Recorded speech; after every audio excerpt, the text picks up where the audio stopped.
H그룹만 쏙 빠져 있었어요, 그죠?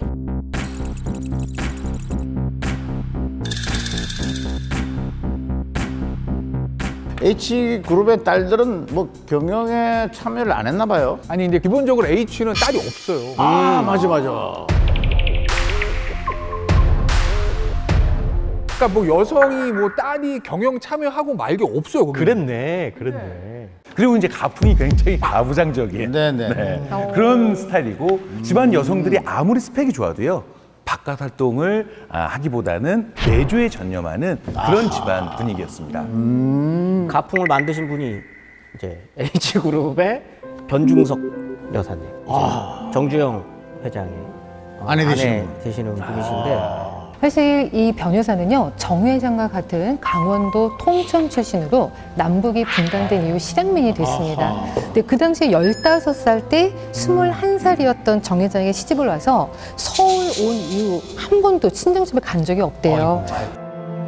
그래서 그러니 얼마나 가족에 대한 그리움이 컸을까라는 생각도 드는 것 같습니다. 거의 바깥 활동을 이제 안 하시고 예. 92년에 정주영 회장이 대선 네네. 출마하잖아요. 네네. 그때 인터뷰, 그때 인터뷰 한 번. 근데 현가는 새벽 5시에 일어나가지고 그쵸. 이제 밥 먹고 막 이러잖아요. 유명하잖아요. 그거. 네, 그래서 기자들도 예. 인터뷰하려면 6시에는 가야 됩니다. 네네. 새벽 6시에 가서 인터뷰를 했는데 그때 회장님한테 얼마 용돈 타서 쓰냐라고 했는데 그때 당시 돈으로 200만 원. 200만 원 200. 타서 쓰고 뭐 생활비도도 쓰고 저축도 한다.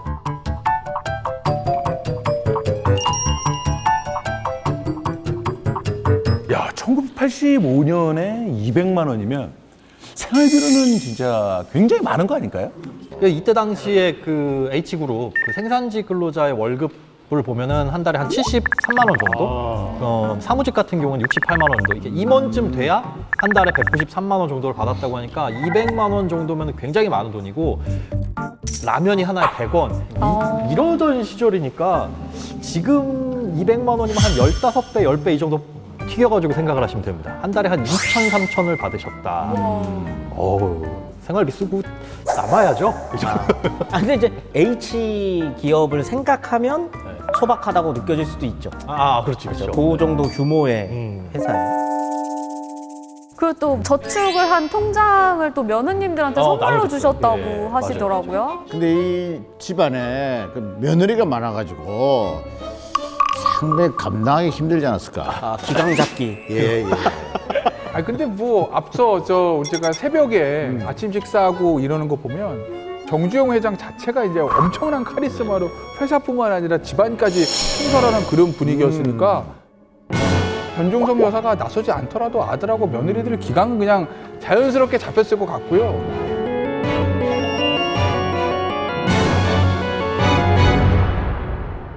그런 변 여사가 최고로 잘하는 음식이 있었습니다. 순두부였습니다. 순두부. 순두부 하면 또 굉장히 유명한 도시가 하나 있죠? 강릉이죠, 강릉. 어느 정도냐면 남편을 위해서요. 강릉에서 길어온 바닷물을 가지고 세상. 직접 순두부를 만들었다고 합니다. 그래도 이제 정말 이런 지극정성이 남편을 내조했다라고 볼 수 있습니다. 자, 이 놀라긴 아직 이럽니다. 무엇보다도요, H가 며느리들에게 꼭 지켜야 할 7계명이 있다고 합니다. 7계명. 언제나 겸손하라. 예. 전부 저건 누구에게나 다 맞는 것 같아요. 그쵸. 조심스럽게 행동해라. 이것도 뭐 누구나 그죠? 그러면 조심스럽게 좋죠. 해야죠. 네. 남의 눈에 띄는 행동은 하지 마라. 나대지 말라는 거예요. 그럼 개그맨들은 절대로 들어갈 수가 없네요. 일단 3번 때문에. 반드시 땡땡은 시장에서 볼 것이다. 뭐지? 시장? 시장에서 볼 것. 반드시 회. 싱싱하니까. 정답은 채소입니다. 채소요. 채소가 시장에서 사는 게 신선하다니까 이제. 야, 배추 한 포기 값도 꼼꼼히 적으라 이거예요. 저게 7계명이에요. 남녀 불문 제사날에는 하늘이 두 쪽 나도 참석하라. 이야. 와, 제삿날이 한 번도 아닐 건데. 종교가 다르게 되면은 제사를 안 지내는 수도 있잖아요. 종교를 다르게 가질 수가 없죠. 요즘 제사가 많이 없어지지 않았어요? 예전보다 좀 줄어들긴 한데 그래도 저건 뭐 현 워낙 저 오래된 가풍이니까. 그죠. 근데 그런 건 있을 거예요. 그러니까 재벌들이 1세대는 그룹이 있잖아요. 2세대, 3세대 하면은 계열이 분리돼가지고 각자 이렇게 저 돌아가기 때문에 하나 결속력을 예전에 우리 H, 우리 S 이 결속력을 다질 수 있는 자리가 없어요. 그렇죠. 그러면은 이제 선대 회장이나 창업자의 제사나 이런 날 다 모이지 않으면 모를 거예요, 그죠? H나 S로서의 이 정체성이나 결속력을 확인할 수 있는 날이 없으니까 그러면 뭐 적어도 1년에 한 번 내지 두 번은 꼭 모이자. 뭐 이건 나는 할 수 있는 것 같은데. 친정의 땡땡은 꼭 외우고 있어야 한다. 친정 어머님의 생일은 생신은 꼭 외우고 있어야 한다. 그냥 그건 것 같은데요. 부모님의 생신. 부모님의 재산은 꼭 시가총액. 아, 나왔네요. 네. 친정 조부모님의 이름은 조부모님. 야. 아 저거는 어때요 우리 한선 씨 쭉 보니까 네. 일단 1번 힘드실 것 같은데. 정말 힘든가요? 1번 힘들지 않나요? 저게 1번 힘들어. 3번, 일단 3번에서도 걸리지 않으시나요? 그러니까 3번에서 저 약간 직업의 위협을 느낄 것 같아요. 네. 7개명 외에도 뭐 다른 것들이 좀 있습니까? 어른들 앞에서 과한 스킨십 금지. 뭐 이런 거는 네. 기본적인 예의니까. 남편 출근할 때 현관 밖 배웅하기. 현관문 오케이, 밖. 여기까지. 네, 밖. 현관문 봐. 마지막 하나 더 있습니다. 이혼 절대 금지. 이혼 금지가 가장 어려울 것 같은데요. 그 H그룹은 없는 것 같아요. H그룹이 없어서. H그룹은 H그룹은 그걸 지키고 있어요. 아 근데 저걸 어기면 어떻게 되는 거예요? 이혼하면 어차피 퇴출인데. 그냥 말도. 그리고 이게 재밌는 게 재벌이잖아요, 현대가. 그리고 80년대는 아마 삼보다도 더 앞서 있는 경우들도 있었어요, 시점이. 그런데 이제 변중성 여사가 자기 방이 2평이었다는 거예요. 그러니까 2평도 안 되는 작은 방에서 생활했고, 그리고 평소에 내 재산이 이거 하나밖에 없다라고 했던 물건이 있는데 그게 과연 무엇이었을까요? 물건이에요? 예, 물건. 물건으로. 아, 백인가요? 백은 아니었을 것 같지 않습니까? 약간 옛날 분이시니까 뭐 반지꼬리 이런 거 아니었을까요? 비슷해요. 반지꼬리 비슷해요? 네, 반지꼬리랑 비슷한 거.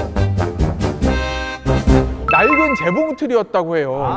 옛날에 맞네. 예. 저것들. 명절 때 며느리하고 손자들 옷 만들어가지고 입히는 거 이게 이제 거의 본인의 유일한 즐거움이었다 이렇게 얘기했다는 거거든요. 그런데 저는 좀 이거 약간 좀 안 됐다는 생각도 들었어요. 왜요? 아니 왜냐면 앞서 200만 원 얘기하셨잖아요. 네네네. 저는 결코 많은 게 아닌 것 같아요. 왜냐면 정주영 회장이 굉장히 어렵게 사업을 일구긴 했지만 본인 입장에서 하고 싶은 거 다 한 거잖아요. 그렇죠. 정치면 정치, 사업이면 사업. 그런데 부인은 집에 앉아가지고 2평짜리 방에서 재봉틀로 옷을 들고 사실상 감금 아닙니까, 이 정도면? 근데 그 시대는 어머님들이 돈이 조금 있으면 재봉틀, 없으면 바느질. 그렇죠. 예.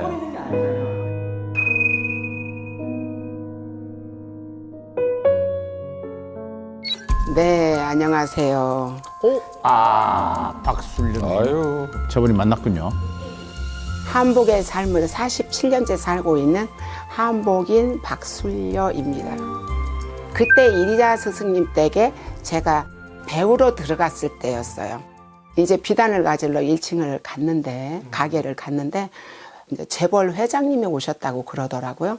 그래서 재벌 회장님이 상당히 화려한 모습으로 오셔서 앉았을 줄 알았는데 회색 몸빼 바지에 베이지색이 이렇게 위쪽으로 길쭉한 저고리를 입으시고 앉아 계신 거예요. 그래서 되게 놀랬죠. 그때는 아마 8시 반, 9시도 채 안 될 때 문 열자마자 오셔서 앉아 계셨던 거를 기억을 하거든요. 근데 한 번이 아니고 2번을 다 그렇게 아침 일찍 오시는 걸 뵀죠. 그래서 저분이 정말 삶도 저렇게 부지런하게 사시는구나. 저거는 현대가의 부인인데 가서 일바지 입고 가가지고 그 농사 지을 때 그 펄럭펄럭한 그 일바지죠. 새벽 4시에 일어나야 됩니다. 그렇죠. 밥하려면 준비하려면. 네, 그리고 새벽 5시에 밥을 먹잖아요. 그래서 변 여사가 평소 일바지 차림이라 네네. 집에 복조리 값을 받으러 왔던 한 상인이 일하는 분인 줄 알고 사모님을 따로 찾은 거죠. 되게 네. 자존심 상했을 것 같아. 그러니까 그런 얘기가 있을 정도로 정말 집안 일에 있어서 굉장히 열심히 하지 않으셨나라는 생각이 이제 듭니다. 정주영 회장 자서전에 이렇게 남겨놨습니다. 부인 되시는 분은 늘 통바지 차림에 무뚝뚝하지만 60년을 한결같이 평생 변함없는 점들을 존경한다. 이렇게 이제 고마움을 표현하신 건데 이제 본인이 어떤 추구하는 삶이셨던 것 같아요. 이게 아내를 존경한다. 아내를 고생을 많이 시켰다는 얘기예요. 맞습니다. 네. 2평짜리 예, 방송. 아니 존경합니까?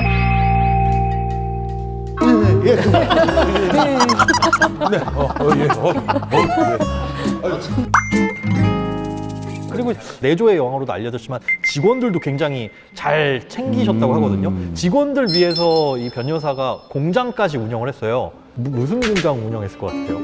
왠지 재봉틀 좋아하신다고 하셨으니까 뭔가 일복을 또 편하게 잘 만들어주는 그런 공장 아니었을까요? 일바지 만들어줘. 열심히 일해라 이거 입고. 아, H가 유니폼 만드는 뭐 그런 공장인가요? 아닙니다. 매주 공장입니다. 매주? 네, 매주 공장. 그때 이제 정주영 회장이 신설동의 자동차 정비 공장을 운영을 할 때 직원들이 밤낮 없이 일을 했다고 해요. 그러니까 그 직원들 불쌍해서 저녁에 가면 밥도 실제로 뭐 챙겨주시고 그리고 매주 공장에서 나온 매주들 이런 것들 임직원들한테 네. 사실상 한밥집을 운영하신 거네요. 그럼 그냥 사업 아닌가요? 이게 돈을 안 받았겠죠? 아, 돈을 안 받고. 뭐 어떤 설이나 이럴 때 매주 선물로 주시기도 하고. 변준석 여사는 어느 며느리 어느 그를 좋아하고 싫어하고가 없이 잔소리를 전혀 안 했다고 합니다. 근데 시아버지가 그러니까 왕 회장인 정주영 회장이 너무나 엄격하니까 이 정몽우 회장이 돌아가시고 그 부인을 정주영 회장이 혹시나 애들도 잘못될 수 있으니까 아예 청운동으로 와라 해서 청운동 정주영 회장 앞집에 살도록 해서 매일 밥상머리 교육을 시키고 뭐 이런 건 있었다고 합니다. 그 정주영 회장의 넷째 아들, 그러니까 정몽호 회장의 부인인 앞서 얘기했던 이행자 여사가 홀로 아들 셋을 키웠거든요. 그런데 이분이 아주 특별한 며느리를 두고 있죠. 뿐만 아니라 아마 다른 재벌가 며느리들 중에서도 셀럽으로 말하면 가장 유명한 노현정 아나운서입니다. 네, 정답입니다. 정답입니다. 정답입니다. 이 프로그램으로 떴어요. 네, 이걸로 떴어요. 그러니까 당시에 K본부에서 아나운서였던 노현정 씨인데요.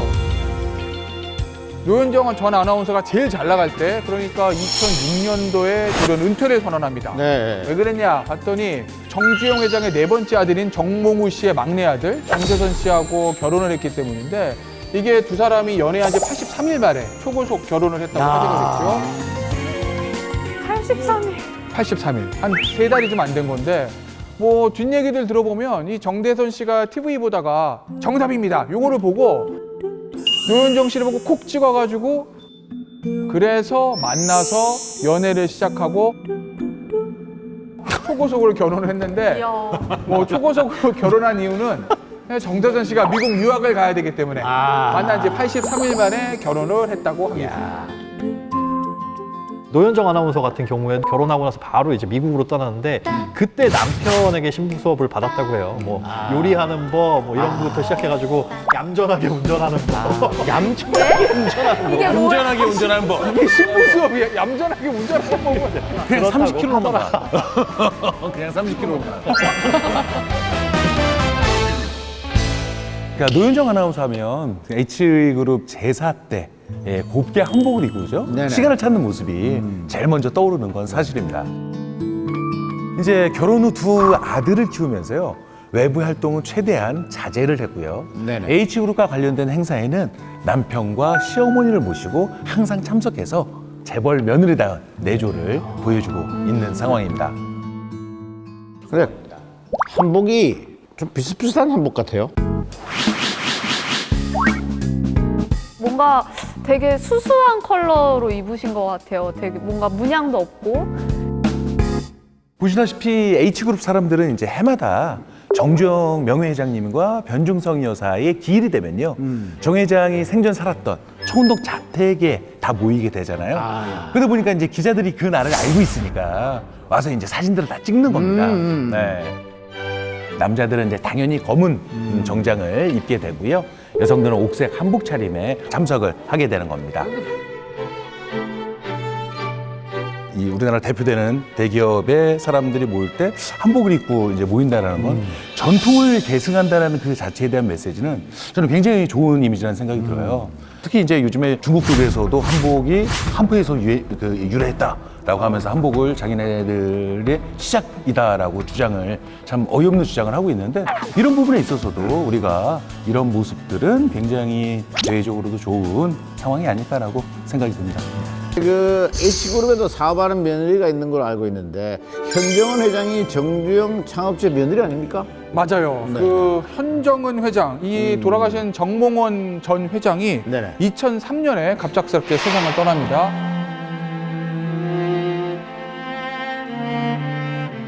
당시에 정몽원 회장의 아이들이 있었는데 나이가 어렸어요. 그래서 그런지 몰라도 현정은 회장이 가정주부로 지내다가 갑작스럽게 경영에 뛰어들게 된 거죠. 하지만 결과는 좋지 못했죠. 현정원 회장 프로필을 보면 결혼을 22살 때 하셨어요. 지금 네, 정몽원 회장하고 결혼을 했는데 부모님의 인연으로 결혼을 하게 된 거거든요. 이게 현 회장의 아버지가 1972년에 울산에 조선소 만들 때 홍콩의 선주들을 데리고 왔거든요. 네네. 그때 데리고 왔을 때 이 현정원 회장의 아버지가 이분들을 설득했다고 해요. 그때 당시에는 그 맨 땅에다가 여기다가 조선소를 짓겠으니까 우리한테 돈 좀 주고 투자 좀 하시오라고 했는데 얼마나 황당해요. 아니 이 맨 땅에 조선소를 짓겠다고? 니네 뭐 지을 줄은 알아? 어떻게 설득을 했냐? 이 사업가적인 눈을 보셔라. 이런 맨 땅에다가 조선소 딱 지어가지고 배 만드는 이런 모습, 이 사업가의 안목이 정말 뛰어난 거 아니냐? 그러니까 사실 하나부터 열까지 선주들 설득은 이 현정원 회장의 아버지가 하신 거죠. 그 모습을 이제 옆에서 딱 보고는 네. 이 집의 딸을 이 집안의 딸을 며느리로 삼아야겠다라고 생각을 했는데 그때 당시에 정작 정몽원 회장은 군복무 중이었다고 합니다. 나도 모르는데 배우자가 생긴 거야, 아버지가. 그러다가 이제 1976년에 정몽원 씨와 결혼을 하신 건데 자녀 셋을 낳고 그냥 뭐 그때 당시에는 평범한 주부로 사시다가 정몽원 회장이 돌연 이제 사망을 하게 되면서 현정은 회장이 이걸 이제 물려받게 되는 거죠. 갑작스럽게. 그 후로 경영권을 놓고 H그룹 가족들 간에 갈등이 많았던 걸로 저희는 알고 있거든요. 크게 이제 두 번의 공격이죠. 현정은 회장 입장에서는 두 번의 공격인데 첫 번째는 희숙부의 난이라고 K그룹의 정상영 회장이랑 이제 갈등이 먼저. H그룹은 정씨 집안 건데 이러면 이제 현씨 집안게 되는 거 아닌가. 주주총회 열어가지고 그건 정리를 한번 싹 합니다. 그래서 이때는 이제 현정원 회장이 승리를 거둔 거죠. 그러면 다음 경영권 공격은 또 누가 한 건가요? 도대체? 시동생들이 이제 아이고. 시동생의 난 A 재단. 네. 그 정몽준 이사장 굉장히 유명하신 분 아니겠습니까? 정몽준 이사장과도 분쟁이 생겼다가 우호 지분을 빨리 좀 확보를 해가지고 현정원 회장이 요거는 경영권 방어를 하거든요. 그런데 이제 그 이후가 문제였습니다. 사실 H그룹에 있어서는 현땡 건설이 되게 중요해요. 그치. 왜냐하면 사실 시작이 건설이었기 때문에 건설을 누가 갖느냐가 사실 누가 이걸 지금 적자로서 잇고 있느냐 요게 이제 굉장히 중요했는데 요거를 정몽구 H차 회장에게 사실상 뺏기면서 그룹 규모가 확실히 이제 줄어들게 되고요. 지금은 꿋꿋하게는 가고 있지만 사실상 경영이 그렇게까지 좋은 형편은 아니다.